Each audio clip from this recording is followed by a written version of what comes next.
Lazer não é novidade na Força Jovem Pará. E para não perder o costume, a mesma promoveu o segundo Cine Jovem em uma manhã de sábado no Cinema Movicon do Shopping Castanheira, em Belém.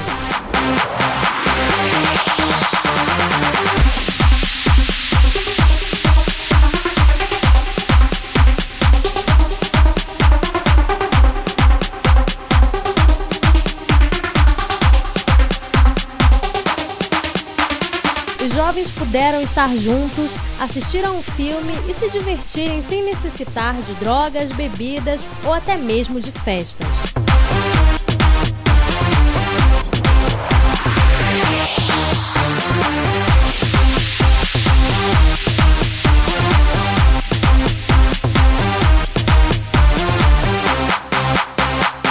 O Cine Jovem é um evento criado pela Força Jovem Pará em parceria com o Cinema Movicon, onde o objetivo principal é levar diversão a todos os jovens de forma alegre e saudável.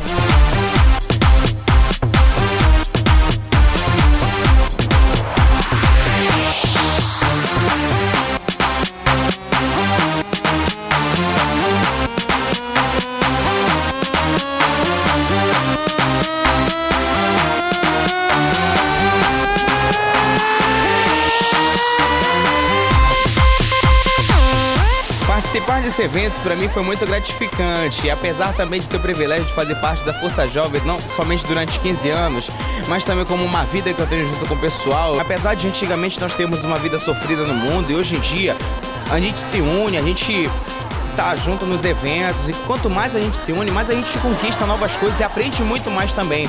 Não somente a gente se diverte, mas também tem um aprendizado na Força Jovem. Então não somente a minha é gratificante, mas como também convida todas as pessoas que não fazem parte, que venham também fazer parte dessa família, porque é muito bacana, é muito legal, você vai se sentir muito feliz, e eu duvido que você vai ter a necessidade de dizer que tá triste ou cabisbaixo, alguma coisa. Eu tenho certeza que se você fizer parte da Força Jovem também, vai ser muito bacana, a gente vai receber você com todo carinho. É isso aí. Eu faço parte do Força Jovem, sempre participo das reuniões, e hoje foi muito legal a iniciativa de trazer todos os jovens para o cinema. Eu me diverti muito aqui nesse evento promovido pelo Força Jovem, entendeu? É uma iniciativa muito bacana de unir os jovens de uma forma bem divertida e saudável, porque o erro de muitas pessoas é realmente pensar que, lá no Força Jovem é careta, é Bíblia debaixo do braço, são pessoas chatas, coisas chatas. Não, não é. Eu me diverti muito, entendeu? Com os meus amigos, porque o Força Jovem é uma grande família, entendeu? São grandes amigos.